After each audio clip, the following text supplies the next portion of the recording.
The live TV, सच सबसे आगे। नमस्कार, द लाइव टीवी देख रहे हैं आप। आपके साथ मैं हूं आदित्य कुमार। जिस लव जिहाद को भारतीय जनता पार्टी अपना एजेंडा मान के चल रही थी, उसी एजेंडे को लेकर गुजरात हाई कोर्ट ने बड़ा प्रहार किया है और बड़ा झटका गुजरात सरकार को लगा है। साफ तौर पर गुजरात हाई कोर्ट ने कहा है कि लव जिहाद कानून पर, एक्ट की कई धाराओं पर रोक लगा दी है। गुजरात हाईकोर्ट ने साफ कहा है, क्योंकि जिस तरह से मामले सामने आ रहे थे, भारतीय जनता पार्टी लव जिहाद को एक मुद्दे के तौर पर इस्तेमाल कर रही थी, एजेंडे के तौर पर इस्तेमाल कर रहे थे। यह खबर भी आपको बताएंगे किस तरह से भारतीय जनता पार्टी इसको एजेंडे के तौर पर इस्तेमाल कर रही थी, कहां से क्या खबरें आई वो भी आपको बताएंगे। लेकिन पहले आप जान लीजिए कि भारतीय जनता पार्टी के इस एजेंडे पर गुजरात हाईकोर्ट ने क्या प्रहार किया है, गुजरात हाईकोर्ट ने कैसे तमाचा मारा गुजरात सरकार को, यह आप समझ लीजिए। गुजरात सरकार किसकी है? भारतीय जनता पार्टी की सरकार है। तो भारतीय जनता पार्टी को एक करारा झटका लगा है, वह हम आपको बता दें। गुजरात हाईकोर्ट ने गुजरात धार्मिक स्वतंत्रता संशोधित अधिनियम 2021 की कुछ धाराओं के कार्यान्वयन पर रोक लगाने का आदेश दिया है। इस अधिनियम को लव जिहाद के नाम से जाना जाता है। अदालत ने प्राथमिकी दर्ज करने पर यह कहते हुए रोक लगा दी है कि यह तब तक नहीं किया जा सकता जब तक यह साबित नहीं हो जाता कि लड़की को झूठा या किसी साजिश के तहत फंसाया गया है। कोर्ट ने शादी में के जरिए जबरन धन परिवर्तन के खिलाफ संशोधित अधिनियम की कई धाराओं पर रोक लगा दी है। जिन वर्गों को रोक दिया गया उनमें वो शामिल हैं, जिसमें अंत धार्मिक विवाह को जबरन धर्मांतरण का कारण बताया गया है। गुजरात राज्य विधानसभा के हाल के बजट सत्र में सरकार ने संशोधन विधेयक पारित किया था और राज्यपाल से मंजूरी मिलने के बाद इसे 15 जून से लागू किया था, जिस पर हाई कोर्ट ने ये रोक लगाई है कि पहले तय तो कर लो भाई, पहले जान तो लो कि आखिर मामला क्या है। ये अगर किसी हिंदू मुस्लिम लड़की का या कोई भी मामला हुआ, ऐसा मामला हुआ, तो उसमें लव जिहाद को लाकर शुरू कर देंगे, लव जिहाद का नाम दे देंगे उसको कि जबरन ये किया गया है। तो कोर्ट ने साफ तौर पर गुजरात सरकार को फटकार लगाते हुए कहा है कि जब तक तय ना हो जाए, जब तक यह साबित ना हो जाए कि लड़की को झूठा या किसी साजिश के तहत फंसाया गया है, तब तक आप कैसे लव जिहाद नाम दे सकते हो, तब आप कैसे उस पर प्रताड़ना कर सकते हो। और इसी लव जिहाद के नाम पर पता नहीं कितने लोगों की हत्याएं कर दी जाती है, मार दिया जाता है, मौत के नींद सुला दिया जाता है। और यह सिर्फ भारतीय जनता पार्टी ने इसको एजेंडे के तौर पर इस्तेमाल किया है और चुनाव के वक्त यह सुबगाहट और तेज हो जाती है, यह मामला और तेज हो जाता है, लव जिहाद के मामले निकलने लगते हैं और हिंदू खतरे में, सब खतरे में आने लगते हैं। तो आपको कुछ और मामले बता दें। एक सवाल भी ये उठ रहा था, दिल्ली में जो मामला हुआ, दिल्ली का मामला शायद आपको याद है, अभी आपके जहन में होगा। हिंदू संगठनों ने उसमें भी आरोप लगा दिया कि लव जिहाद में हुई नाबालिग लड़की की हत्या, जबकि पुलिस ने इस बात से इंकार कर दिया। लेकिन ये जो है, ये हिंदू संगठन जो है, ये जो भारतीय जनता पार्टी के गमछाधारी है, भगवाधारी है, गुंडे हैं, गुर्गे हैं, इनको क्या कहें, किस नाम से नवाजें, नाम कम पड़ रहे हैं इनके लिए, क्योंकि जिस तरह का इनका कृत्य सामने आ रहा है उससे जाहिर होता है। आप देखिए, शुक्रवार को रात रोहनी जिले में बेगमपुर इलाके में 17 साल की एक लड़की की हत्या हथौड़े से कर दी गई थी।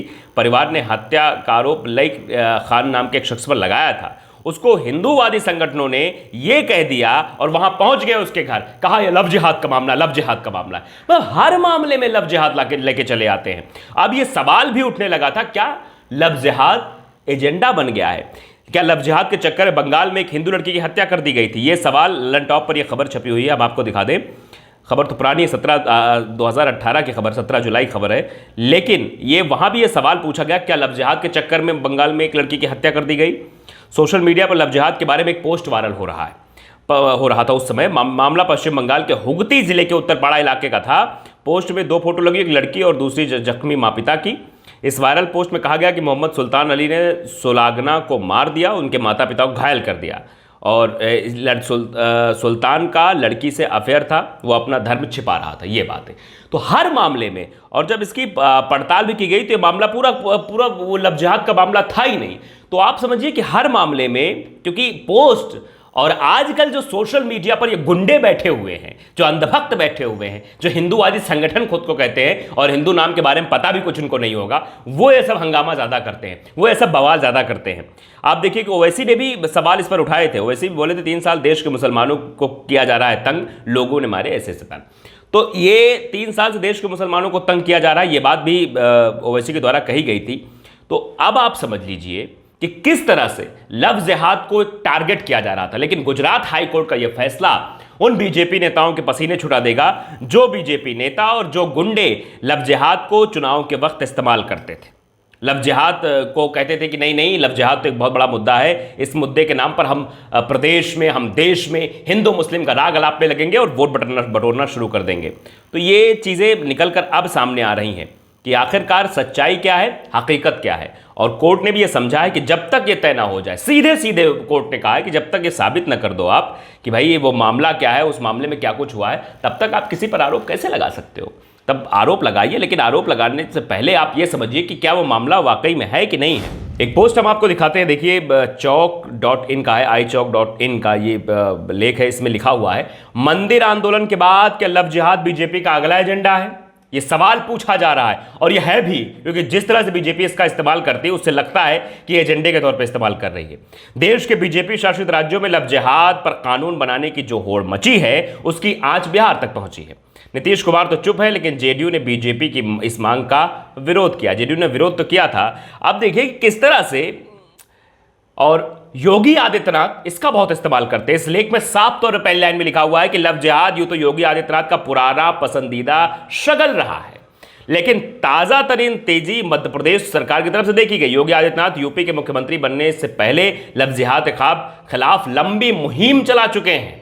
तो अब उत्तर प्रदेश में चुनाव है, ऐसे वक्त पर हाईकोर्ट का यह फैसला, हाईकोर्ट का यह आदेश, गुजरात सरकार को फटकार, ये योगी के कानों तक भी सुनाई दी होगी कि ऐसे आप लव जिहाद को मामला मत बनाइए जब तक ये तय ना हो जाए कि मामला वाकई में ऐसा है, तब तक ये नहीं हो सकता। लेकिन योगी आदित्यनाथ तो इस चीज में माहिर है, जहां भी लव जिहाद का मामला आता है योगी का नाम सबसे पहले आता है, योगी।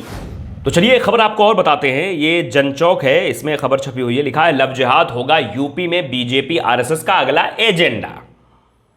आगे एक्सक्लेमेटरी चिन्ह लगाया गया है ये बताने के लिए कि हाँ हो सकता है, क्योंकि अभी हाल फिलहाल ये खबर जो है वो बता दें आपको 23 नवंबर 2020 की है। एक आरएसएस की एक मीटिंग हुई जिसमें 2022 की रणनीति पर चर्चा की गई। ये गुप्त मीटिंग थी, बाहरी व्यक्तियों पर सख्त पाबंदी थी कि बाहरी इसमें कोई नहीं घुस सकता है, और ये बुलाई गई थी गोहनिया में वशिष्ठ, इलाहाबाद शहर के मुख्यालय से दूर यमुना पार के वशिष्ठ वात्सल्य पब्लिक स्कूल गोहनिया में ये बैठक बुलाई गई थी। और यहीं पर इस बात की सुगबुगाहट तय हुई कि कैसे जो है हम अपने एजेंडे को आगे लाएंगे। राम मंदिर तो मुद्दा था ही, राम मंदिर के मुद्दे पर तो वोट मांगेंगे ही, राम मंदिर के मुद्दे के साथ साथ किन मुद्दों पर वोट मांगेंगे, तो वहां लव जिहाद को लेकर चर्चा की गई थी। लव जिहाद की कैसे, क्योंकि योगी आदित्यनाथ बार बार चिल्लाते लव जिहाद और इसको एजेंडा बनाने की कोशिश करते हैं। तो भारतीय जनता पार्टी के एक एजेंडे को कोर्ट ने साफ कर दिया है कि इसको एजेंडा मत बनाइए, जब तक मामला पूरी तरीके से जांच में ना आ जाए, ये ना आ जाए, तब तक इसे लव जिहाद का नाम नहीं दे सकते। नहीं तो हर एक बात को, ये प्रेम के प्रकरण को भी लव जिहाद का नाम देने के पर उतारू हो जाते कि जबरदस्ती किया गया है। अरे जबरदस्ती होगा तब लव जिहाद है, छुपाना लव जिहाद है, प्रेम करना लव जिहाद की श्रेणी में कहां से आता, जरा बताइए योगी आदित्यनाथ जी आप। तो यही बात कोर्ट ने भारतीय जनता पार्टी को सिखाने की कोशिश की है, भारतीय जनता पार्टी की सरकार को सिखाने बताने की कोशिश की है कि जो तुम इस मुद्दे को लेकर हो हल्ला मचाने लगते हो, चिल्लाने लगते हो, उस मुद्दे के बाद में ये समझ लो कि आखिरकार इस मुद्दे में कितना दम है, कितना दम नहीं है। तो कोर्ट की फटकार के बाद बीजेपी नेताओं की टेंशन बढ़ गई है, और खास तौर पे योगी आदित्यनाथ की टेंशन बढ़ गई होगी, क्योंकि उत्तर प्रदेश में इसको इस्तेमाल करने वाले थे, राम मंदिर के साथ साथ वो लव जिहाद के मामले को इस्तेमाल करने वाले। तो अब उनको समझ में आ जाएगा कि आखिरकार कि कोर्ट क्या कह सकता है। और गुजरात कोर्ट के बाद अब ये जो है ये योगी आदित्यनाथ और मोदी और योगी के कानों तक भी ये बात पहुंची होगी कि भैया लव जिहाद पे अब चुप रहो, लव जिहाद पे नहीं बोलना, बोलेंगे तो कोर्ट फटकार लगाएगा। द लाइव टीवी को अगर आपने सब्सक्राइब नहीं किया, सब्सक्राइब कर लीजिए, बेल आइकन जरूर दबाइए ताकि ऐसी खबरें आप तक जल्द से जल्द पहुंचती रहें। नमस्कार। द लाइव टीवी, सच सबसे आगे।